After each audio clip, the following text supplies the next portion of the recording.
Ohayo minasan dimanapun kalian berada, baik itu nyata maupun di dunia paralel. Kembali lagi dengan Mimin Mr. K di channel Oni Project. Oke, di video kali ini Mr. K Oni Project akan membahas tentang manga Jujutsu Kaisen chapter 154. Sebelum memulai pembahasannya, silahkan klik like dan subscribe-nya ya. Terima kasih. Oke, mari kita mulai pembahasannya. Di manga Jujutsu Kaisen chapter 154 kali ini, kita diperlihatkan bahwa Panda dan Megumi akhirnya bertemu di tempat judi milik Hakari. Para saman sudah mulai bergerak untuk merekrut Hakari yang pada saat ini statusnya telah menjadi saman terkuat setelah Gojo disegel. Itadori Yuji merupakan orang satu-satunya saat ini yang bisa bertemu dengan Hakari, karena Itadori Yuji merupakan pemenang dari pertarungan judi tanpa skrip. Maka oleh karena itu Hakari akan bertemu dengan Yuji karena Hakari ingin membicarakan kontrak kerjasama untuk melakukan pertarungan judi dengan menggunakan skrip yang akan dibuat oleh Hakari. Selain itu, Panda yang lebih dulu berada di tempat judi, namun Panda sampai saat ini masih belum bisa mendekati ataupun bertemu dengan Hakari. Kenapa bisa begitu? Karena menurut Panda, sebenarnya dirinya tahu keberadaan Hakari. Hakari selalu berada di ruang pengawas atap tempat judi. Namun, Panda sama sekali tidak bisa mendekati ruangan yang di dalamnya ada Hakari. Karena pada saat Panda akan mendekati pintu ruangan tempat Hakari berada, jarak antara Panda dengan pintu tersebut tetap saja sama dan tidak ada perubahan sama sekali. Mau itu berjalan maupun berlari. Menurut Panda, hal tersebut seperti teknik milik Gojo Satoru. Kemungkinan besar yang dimaksud Panda adalah teknik teritori milik Gojo Satoru. Karena teritori milik Gojo Satoru merupakan ruangan tak terbatas, sehingga orang yang berlarian dalam teritori milik Gojo Satoru tentu tidak akan merubah jarak sama sekali. Dalam hal ini, Panda telah beranggapan bahwa yang menyebabkan jarak antar Panda dengan pintu ruangan Hakari tidak bisa berubah itu karena pengaruh dari teknik kutukan milik pacar Hakari yang bernama Kirara. Karena biasanya Kirara selalu bersama dengan Hakari di ruangan tersebut. Terdapat hal lucu di sini. Megumi yang belum mengenal Kirara telah mengira bahwa Kirara bukanlah seorang manusia.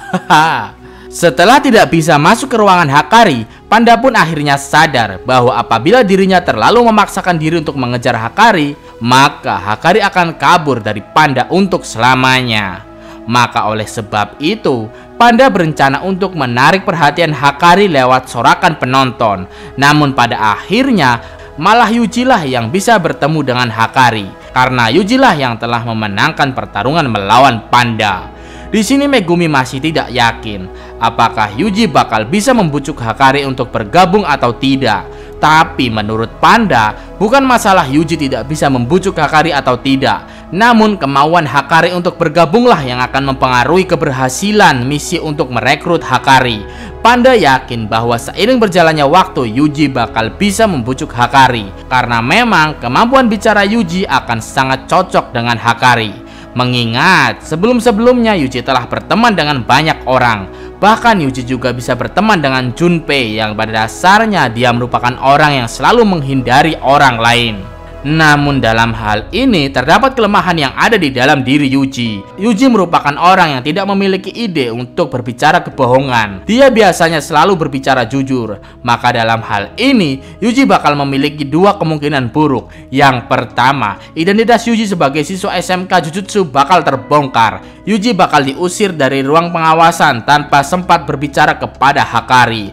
Lalu yang kedua, kemungkinan anak buah Hakari akan ikut campur untuk mencegah Yuji. Jadi karena terdapat dua kemungkinan buruk tersebut, Megumi yang dibantu oleh Panda akan berusaha untuk menyusup ke tempat judi tersebut secara diam-diam tentunya. Megumi akan mengambil alih tempat tersebut serta akan memblokir pintu masuk supaya ada kesempatan waktu untuk berbicara dengan Hakari. Namun walaupun demikian, di sini Megumi hanya akan membuat pingsan para anak buah Hakari tanpa membunuhnya. Terdapat lokasi titik buta yang tidak bisa diawasi oleh kamera CCTV. Terdapat 4 pengawas di pintu masuk, lalu 2 di setiap lantai, kecuali atap. Dalam hal ini, ataplah yang merupakan titik buta dari CCTV. Hanya Hakari dan Kirara yang merupakan saman kuat yang ada di tempat judi tersebut.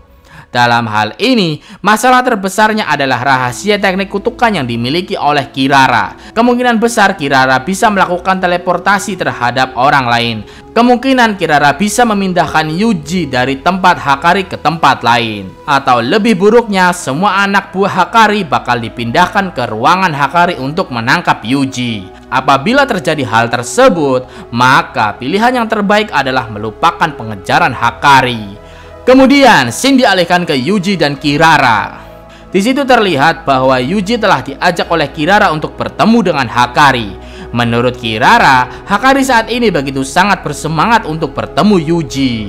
Di sisi lain, Megumi dan Panda juga telah bergerak untuk memulai rencana penyusupan ke tempat judi tersebut. Satu persatu anak buah Hakari telah berhasil dilumpuhkan oleh Megumi dan Panda. Megumi dan Panda akhirnya berhasil bertemu kembali di atap tempat judi.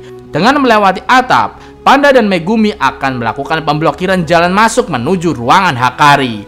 Namun sialnya, di atap mereka malah dipergoki oleh Kirara. Kirara yang mengenal Panda akhirnya merasa curiga dengan Panda yang telah berjalan bersama orang yang diketahui terlihat di CCTV bersama dengan Yuji. Kirara pun akhirnya sadar bahwa Yuji juga merupakan seorang siswa SMK Jujutsu. Menurut Kirara, Hakari saat ini dalam bahaya karena berada di dekat siswa SMK Jujutsu yang bernama Yuji. Kirara pun akhirnya baku hantam melawan Megumi dan Panda. Di sini Kirara menunjukkan teknik kutukan miliknya. Binatang summon anjing suci milik Megumi terlihat terpental oleh teknik kutukan Kirara. Banyak fans mengatakan bahwa teknik kutukan Kirara merupakan teknik kutukan magnet, karena konsepnya sama seperti magnet yang dapat menarik dan menjauhi sebuah benda ataupun target. Namun hal tersebut belumlah dikonfirmasi secara resmi oleh pihak Jujutsu Kaisen. Oleh karena itu, di sini Mimin akan memberikan pendapat tentang hal tersebut. Menurut Mimin, teknik kutukan milik Kirara bukanlah teknik yang sama seperti konsep magnet. Menurut Mimin, teknik kutukan Kirara merupakan teknik yang dapat mengendalikan gaya gravitasi. Konsepnya seperti teknik milik karakter Pain di anime Naruto, ataupun sihir milik Dante di anime Black Clover. Kirara dapat melempar ataupun menarik target objeknya sama seperti Pain di Naruto. Dia juga bisa memberikan gaya gravitasi tambahan kepada objeknya. Itulah yang menyebabkan Megumi dan anjing Shinigami miliknya selalu berdekatan tanpa tidak bisa menjauh. Kenapa Mimin beranggapan bahwa teknik Kirara bukanlah magnet? Hal tersebut karena magnet akan berfungsi apabila target objek yang dituju merupakan sebuah besi atau logam. Lalu apabila untuk melempar target, maka magnet membutuhkan objek magnet juga, di mana objek magnet tersebut harus memiliki sisi yang sama seperti magnet milik Kirara.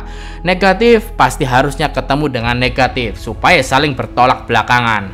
Dan sebaliknya positif juga bertemu dengan positif. Tentu hal tersebut akan menyebabkan gaya tolak menolak antar magnet.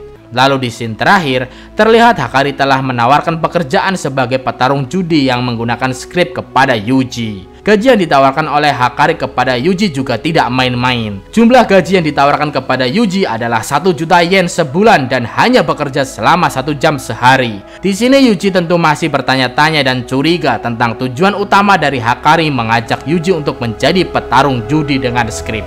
Oke, seperti itulah pembahasan manga Jujutsu Kaisen chapter 154. Mohon maafkan Mr. K apabila terdapat kesalahan dalam pembahasan ini.